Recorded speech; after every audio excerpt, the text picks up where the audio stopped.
디모데전서 2장 8절에서 15절입니다.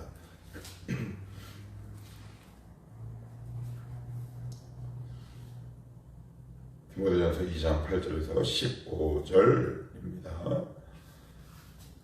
자, 우리 같이 한번 8절부터 15절 한 목소리로 한번 읽어봅시다. 시작. 그러므로 각 처에서 남자들이 분노와 다툼이 없이 거룩한 손을 들어 기도하기를 원하노라. 또 이와 같이 여자들도 단정하게 옷을 입으며 소박함과 정절로서 자기를 단정하고 따은 머리와 금이나 진주나 값진 옷으로 하지 말고 오직 선행으로 하기를 원하노라. 이것이 하나님을 경외한다 하는 자들에게 마땅한 것이니라. 여자는 일체 순종함으로 조용히 배우라. 여자가 가르치는 것과 남자를 주관한 것을 허락하지 아니하노니 오직 조용할지니라. 이는 아담이 먼저 지음을 받고 하와가 그 후며 아담이 속은 것이 아니고 여자가 속아 죄에 빠졌음이라. 그러나 여자들이 만일 정숙함으로써 믿음과 사랑과 거룩함에 거하며 그의 사랑으로 구원을 얻으리라. 아멘. 오늘 저와 여러분들이 읽은 이 본문은 한국교회에서 특별히 통합합동에서 가지고 해석과 적용의 차이가 그냥 이만큼입니다. 보수적인 교단, 특별히 합심, 그 다음에 고심, 그 다음에 합동, 그리고 저희 그 통합교단부터 약간 진보라고 해야 돼요. 우리 통합이 진보는 아닌데 아무튼 차이가 굉장히 많이 나고, 재미있는 에피소드를 한 가지 말씀드리면, 실명을 좀 말씀드리긴 곤란하고, 제가 신대원 때 좀 보수적인 교단에서 여러분들도 이야기만 해도 알 법한 유명한 분이 장신대 신대원 사경회에 오셨어요. 그런데 이 본문을 두고 굉장히 자매들에게 험한 말을 했죠. 입으로 옮기기에는 좀 그래요. 그래서 그때 저도 좀 충격이었고, 다시는 그 양반 장신대 사경에 초빙하지 말자 이런 이야기들이 들어갔고, 신대원 하구에서는 따지기도 하고, 사경에 인도하러 오셨다가 그런 경험이 있는데, 아무튼 이게 요 부분을 어떻게 이해하고 해석하느냐에 따라 굉장히 그 여성의 지위와 신분에 큰 차이가 있을 수 있다. 그래서 좀 조심스러운 부분도 있긴 하지만 한번 아침이긴 해요. 그렇지만 한번 집중을 해서 여러분들도 이 본문에 대해서 잘 좀 이해하고 넘어갔으면 좋겠습니다. 자, 8절에 보시면 이제 그러므로라고 나오는데, 여기서 그러므로는 영어의 therefore가 아니에요. 보통은 그러므로 이제 순절의 기능을 가지는데, 여기서 그러므로라는 것은 이제 화제가 전환되는 거예요. 이제 우리식 말로 굳이 옮기면, 자, 이제 내가 또 다른 이야기를 할게 라는 식의 접속사다, 이렇게 보시면 좋을 것 같아요. 그래서 무슨 이야기를 하느냐, 여기 되게 표현이 좀 이색적이고 재밌어요. 각처에서 남자들이 분노와 다툼이 없이 거룩한 손을 들어 기도하기를 원하노라. 누가요? 남자들이. 왜 이렇게 남자라고 탁 못을 박을까요? 그죠? 그리고 그 다음 이어지는 단어, 분노와 다툼이 없이 라는 단어가 이 기도와 함께 이렇게 연결돼서 간다는 게 중요해요. 1차적으로는 우리가 건강하고 바른 인간관계가 하나님의 응답을 받는다는 사실이에요. 이게 무슨 의미냐 이거요. 교회에서 기도 열심히 합니다. 그런데 교회 바깥에서 끊임없이 분노와 다툼, 교회 공동체 역시도 마찬가지예요. 한국교회 생각하시면 돼요. 여기서 말하는 남자들은 물론 1차적으로는 교회 안에서 회중 기도를 인도하는 남자를 가리키기도 하지만, 거기에 국한되거나 한정되겠습니까? 거기에 국한돼도 마찬가지예요.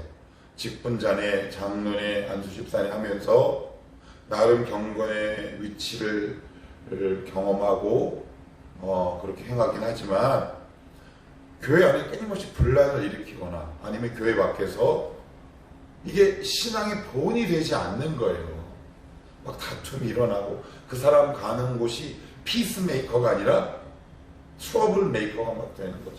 그러지 말아라 라고 얘기를 하고 있는 겁니다. 그래서 우리가 기도한다라는 그것은 다른 말로 바꾸면 아니 뭐 바꿀 것도 없어요.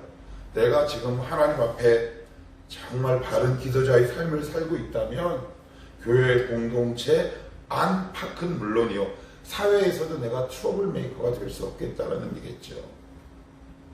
그러니까 지금 그러한 자들 향해 사도 바울이 경고의 메시지를 날리고 있는 거예요.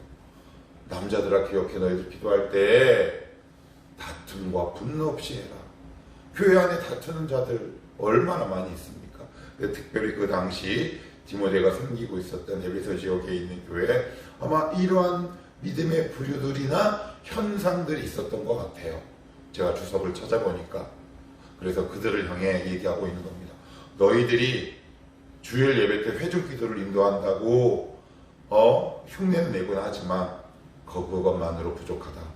너희들이 그 기도할 때 반드시 함께 따라와야 할 행동이 있는데 교회 공동체 안팎에서 누군가와 끊임없이 너의 이익 때문에 충돌하고 누군가와 다투고 그런 일들을 멈춰라. 그러니 기도하는 자는 이러한 인간적인 바른 관계도 정립해야 한다라는 의미가 담겨져 있어요. 그래서 내가 열심히 기도하는데 그런데 막상 본인들이 그럼 잘 모르더라고요. 얘기해 듣지도 않고 모르겠어요. 얘기해도 잘 안 들어. 기도만 많이 하는 사람이 무섭잖아요. 무식한데 신념 가지면 무섭듯이. 그래서 조금 옆으로 나가긴 하지만 왜 우리가 기도와 말씀과 기도라는 말을 할까요? 이런 말씀을 우리가 주의 깊게 주목하고 새겨야 하는 이유가 여기 있고요. 그리고 두 번째, 여기 보시면 그럼 남자들만 기도해야 됩니까? 근데 왜 남자들이라고 했을까요? 그 시대적 상황과 배경, 문화 이것과 무관하지 않아요. 그 당시 이제 에베소 교회는 여러 가지 신전들, 우리가 이름만 대면 알만한 유명한 그리스 로마 신전들이 굉장히 그 안에 많이 있었단 말이죠. 그런데 그들 여러 문화가 결국 주색, 음란, 향락 이런 것들 아니에요. 근데 그것이 비단 이 당시만 그래요? 지금 향락 문화에 누가 더 많이 노출되어 있나요?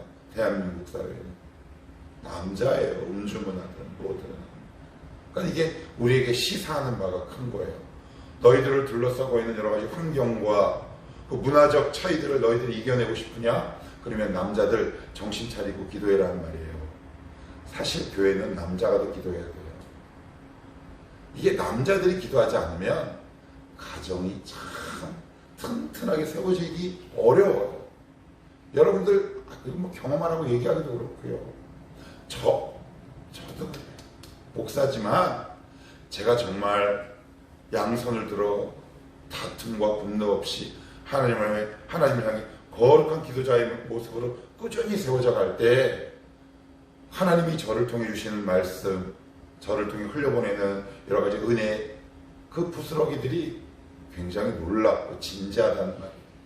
그래서 여러분들 이 부분 놓고 저는 어제 말씀을 준비하는데 이런 생각이 들더라고요. 하나님, 우리 교회가 남자들이 기도하는 교회가 되게 하옵소서. 그건 굉장히 중요해요. 그래서 여러분들이 남자가 기도하는 교회가 되게 하옵소서. 이 부분 놓고 기도하셔야 돼요.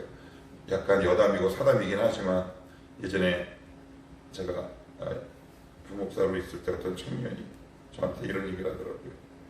목사님은 어떤 사역감을 원하세요? 그래서 나 있잖아 1년에 10번 금식 기도에 새벽 기도 나온 사람 그랬더니 그 자매가 그러면 없겠네요. 그러더라. 물론 이제 농담이죠. 근데 저의 저 의의는 그거예요. 기도하는 남자였으면 참 좋겠다. 그런 생각을 가지고 있어요. 확실히 남자는 정말 기도해야 하는 이유가 분명해요. 여러 가지 문화에 노출되어 있고요. 그리고 다양하게 여러 가지 유혹에 많이 노출되어 있을 수밖에 없어요. 아무래도 행동 반경이 크기 때문에 그렇겠죠. 그래서 여러분들이 이렇게 기도해 주세요. 하나님, 우리 남편이, 우리 남자친구가 앞으로 만날 우리 성은이의 배우자가 기도하는 자가 되게 하옵소서. 이건 굉장히 중요한 지점이에요. 여러분들 이렇게 기도할 수 있기를 바라고요. 우리 청아람 교회가 비록 20명 정도밖에 되지는 않지만 남자들이 기도하는 교회가 되게 하옵소서. 여러분들 기도 제목 추가됐다. 이렇게 기도할 수 있기를 바라고요. 또 조금만 더 살펴보시면 이런 표현이 나와요. 남자들이 분노와 다툼이 없이 거룩한 손을 들어 기도하기를 원하노라. 거룩한 손을 들어. 기도하는 모습은 다양해요. 엎드려 하는 기도, 벽면 향하는 기도, 서서 하늘을 우러러 하는 기도. 그런데 오늘 사도 바울은 이런 표현을 사용합니다. 거룩한 손을 든다. 그냥 손을 들어 하면 되지 무슨 거룩한 손입니까? 예, 맞아요. 기도하는 손이 거룩한 손인 거죠. 기도하는 삶이 거룩한 삶이에요. 조금 더 구체적으로 우리 삶 가운데 적용을 해보면 기도는 거룩의 단초가 돼요. 기도는 변화의 시작이라고요. 기도는 거룩과 성화의 첫 출발점이에요. 기도하지 않으면 여러분 변화가 안 돼 라고 얘기는 할 수는 없어요. 그 가운데서 끌고 가시는 하나님의 은혜가 있기 때문에. 그렇지만 확실한 건 변화가 더뎌요. 그래서 남자들이 기도해야 돼요. 그래서 기도는 성화의 출발입니다. 이건 제 이야기가 아니라 칼빈이라는 얘기 하도 많이 들어보셨죠. 그 칼빈이 그의 기독교 강요에 그래요. 남자들을 향해 똑같이 비슷한 말을 그 글에 쓰고 있어요. 제네바 교회 거기서 남자들은 기도해야 한다. 왜? 성경은 그렇게 명령하고 있기 때문이다. 기도는 하나님과 나의 관계의 시작이요 출발이요 마지막이다. 거룩과 성화로 가는 첫 번째 그 단계 스텝은 기도다. 기도가 없이는 우리는 변화되지 않으며 기도 없이는 성화되기도 요원하다. 그렇기에 변화되고 싶은가? 그렇다면 그러한 자는 기도할지어다. 이렇게 얘기를 하고 있다는 말이죠. 여러분 기도를 한번 며칠 쉬어보실래요? 우리 가운데 강력한 영적 공격이 들어옵니다. 그래서 꾸준히 기도하는 것이야말로 하나님의 뜻을 이루어드리는 것이요 내가 변화되는 것이겠죠. 정말 기도를 통해 하나님의 그 은혜, 그 생수를 이 땅으로 끌어내릴 수 있는 겁니다. 기도하는 자가 변화돼요. 바르고 거룩하게 기도하는 손을 들어 기도하는 자가 변화되게 마련입니다. 우리 꼭 기억합시다. 기도는 거룩의 단초인 동시에 기도의 유무가 성화의 유무를 결정짓는다라고 이야기를 합니다. 우리의 삶을 돌아보셔도 그래요. 제가 여러 번 봐도 그렇고요. 제가 저를 봐도 그래요. 그래서 한 번은 예전에 우리 청아람 교회에 있을 때 어떤 청년이 한 번 찾아왔어요. 그런데 이 녀석이 이런 얘기를 하는데 너무 많이 변한 거야. 내가 아는 맞아? 근데 되게 놀라운 거 아세요? 그러고 나서 다시 몇 개월에 다시 찾아왔는데 옛날보다 더 밑에 가 있어요. 그래서 내가 딱 그랬어요. 너 요즘 기도 안 하지? 보면 알잖아요. 청년들은 뭐 숨길 것도 없어요. 그냥 말 한두 마디 이렇게 던져보면 안다고요. 그때 정말 새삼 느껴요. 와, 기도가 우리의 삶과 인격을 이렇게 퇴보시키기도 하고 이렇게 진보시키기도 하는 거예요. 여러분 마음껏 기도하고 가십시오. 기도는 생명입니다. 능력인 동시. 왜 그런 말 하잖아요. 머리 검은 짐승은 거두는 것이 아니다. 그런데 인간은 변하지 않는다. 그 말 함부로 하시면 안 돼요. 예수 믿는 사람은 참 조심스러운 표현입니다. 그렇지만 기도하면 변합니다. 하나님 저 변하지 않아요. 아니요. 그만큼 간절히 기도해 보셨나요? 기도하면 변합니다. 자, 아무튼 자 그리고 9절로부터 10절 아니 남자들에게는 기도하라고 놓고 여자들에게는 뭐라고 하냐? 또 이와 같이 여자들도 단정하게 그래서 이 편부터는 기분이 아주 언짢아. 단정하게 옷을 입으며 소박함과 정절로서 10절 한번 읽어볼까요? 시작. 오직 선행으로 하기를 원하노라. 이것이 하나님을 경외한다 하는 자들에게 마땅한 것이니라. 이렇게 되어 있습니다. 근데 왜 갑자기 남자들한테는 기도하라 라고 얘기하고 여자들한테는 단정하라 이렇게 얘기합니까? 먼저 여기 보시면 단정하다라는 표현이 나오죠. 이게 무슨 말인지 아세요? 여기서 화장품, 코스메틱이라는 단어가 나와요. 거칠해 라는 그 코스메틱의 뜻은 그건데 여기 코스미오스라는 단어는 이런 뜻이래요. 행동이 성하고 그 태도와 자세가 질서와 규모가 바르게 잡힌. 이게 무슨 얘기냐면 내면이 예쁘다는 얘기예요. 그러니까 여자들 향해 이렇게 얘기하고 있는 거예요. 너희들 외향 지나치게 꾸미지 마라. 여러분 여자들은 그냥 놔두면 어디로 가느냐? 외모로 갑니다. 남자는 어디로 가요? 분노와 다툼으로 가고 거룩하지 못함으로 가요. 그러니까 이건 남자를 차별하는 것이 아니라 남녀의 연약한 점을 성경에 꽉 하고 찍은 거예요. 우리는 여자들은 그냥 놔두면 여러분 은혜가 이렇게 빠져보십시오. 뭐 남자도 큰 차이는 없지만 그냥 죽어라 하고 그냥 자매들 지나치게 화려한 자매들 있잖아요. 조심해야 돼. 지나치게 화려한 거 조심해요. 그런데 은혜가 드러나면 이상하게 그것을 절제하는 능력이 생겨요. 남자도 그래요. 특별히 여자들 향해 뭐라고 얘기해요? 단정하고 내면의 질서가 좀 잡혀라. 외양 꾸미는데 월급의 반을 쓰지 마라. 뭐 그런 이야기와 다름없다는 말이에요.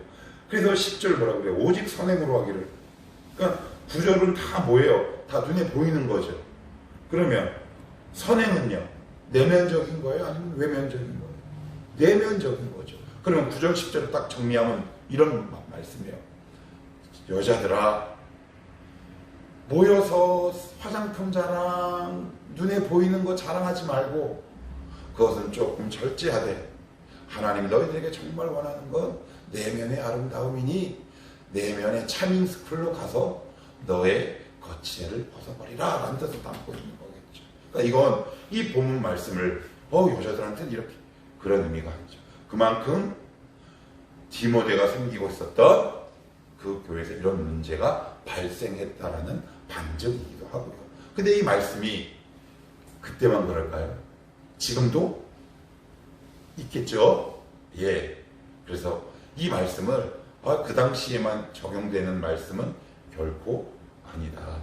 그래서 여러분 한번 잘 살펴보세요. 물론 자매들은 본능적으로 여자분들은 남자보다 조금 더 외향적으로 꾸미는 데는 그건 인정해요. 그런데 여기서 말하는 건 사치하는 거예요. 그러니까 그것만 몰두하는 거예요. 그것만. 이제 그럴 때는 이제 경고등이 삐용삐용 들어오셨다 이렇게 보시면 돼요.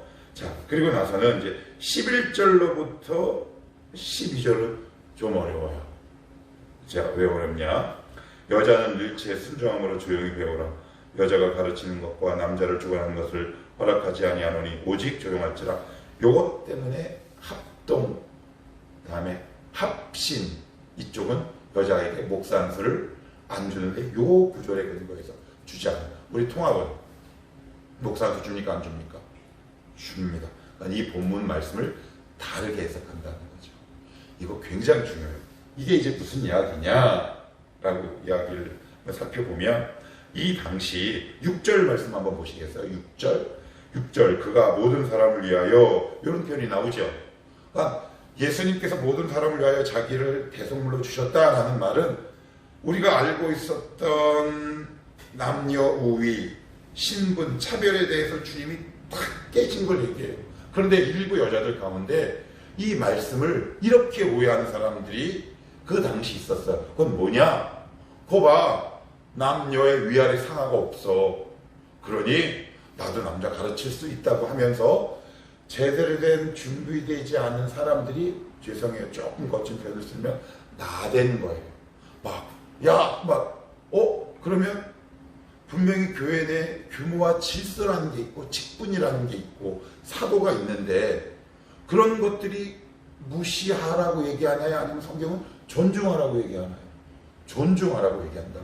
그 질서를 깨뜨리는 여자들이 일부 가운데 생긴 거예요. 그러니까 그들을 향해 경고의 메시지를 달리는 거예요. 너 그러지 마라. 그러지 말아야 된 이유로 그 다음 구절을 보시면 이렇게 나와요. 13절, 이는 아담이 먼저 지음을 받고 하와가 그 후며. 이게 무슨 말일까요? 이 말은, 이거 한번 중요해요. 따라 합시다. 위아래가 아니라 선후입니다. 이거 굉장히 중요해요. 자, 쌍둥이 예를 들어 봅시다. 쌍둥이는 1분 차이로 위아래가 나눠지는 것처럼 보여요. 그런데 그건 위아래의 문제가 아니라 순서의 차이예요. 또 쉽게 말씀드리면, 만약에 여자가 먼저 지음을 받았으면 오늘 여자에게 하는 말을 누구에게 할까요? 하나님이 남자에게 하겠죠. 예를 들면 이런 거예요. 저에게는 좀 두 딸이 있어요. 저에게 누가 더 소중해요? 누가 더 소중합니까? 누가 더 저에게 귀합니까? 누가 더 높습니까? 의미이 아니, 저에게는 똑같이 좋은 게요. 단 순서에 의해 위아래가 성후만 있을 뿐이에요. 그것을 우리는 그냥 위아래라고 보기 때문에 자꾸 남자가 위고 여자가 아래다라는 개념으로 이해한다는 말이에요. 그렇지만 성경은 뭐라고 얘기하냐? 선후를 얘기해요. 하나님의 입장에서 보면 남자 여자는 매일만 인격체다. 그렇지만 선후 때문에 남자가 가정을 대표한다라는 의미예요. 그러니까 이 부분을 자꾸 이렇게 페미니즘적인 관점으로 신학으로 이해하면 이 말씀은 그들에게 반감을 일으켜요. 그런데 그거는 성경을 잘 몰라서 하는 얘기예요. 위아래가 아니라 선후다. 제가 그래서 이 이야기 또 말씀드리고 오늘 말씀을 적을게요. C.S. 루이스가 그런 이야기를 합니다. 그 순전한 기독교죠. 거기서 한 나라에 전쟁이 발발했을 경우, 전쟁 발발했을 그 나라와 협상을 한다면 여러분들은 온 국민이 다 갑니까? 다 가면 협상이 될 수 없어요. 질서가 없다고요. 규모가 없어요. 그 중에 대표를 한 명 딱 뽑는 거예요. 근데 그게 남자인 거예요. 근데 그게 만약에 여자였다면 여자가 되겠죠. 그래서 인격체, 동등한 인격체예요. 50대 50이에요. 그렇지만 성경의 원리는 거기서 한 걸음 더 가요. 그건 뭐냐? 예를 들면 부부가 있어요. 부부를 얘기해요. 예를 들어서 중요한 이것을 뭔가를 결정할 때 남자가 51% 되는 게 성경이죠. 결정할 때. 이거는 위아래의 문제가 아니라 순서의 문제예요. 질서의 문제라고요. 그래서 이 부분을 자꾸 오해하시면 안 돼요. 다시 말씀드려요. 하나님 앞에서는 남자가 더 높고 여자가 더 높고 소중하고 그런 건 없어요.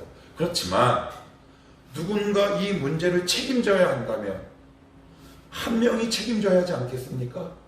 대표를 세워야 하지 않겠습니까? 그것이 바로 남자다. 왜? 먼저 태어났기 때문에. 그 이유래요. 그러니 그 질서에 순복하는 것이 창조 질서다. 이렇게 이해하시면 좋을 것 같아요. 그래서 정리할게요. 아무튼 여기에 있는 이 본문 말씀은 지금까지 동일하게 그 적용해서 야, 너 그러지 마.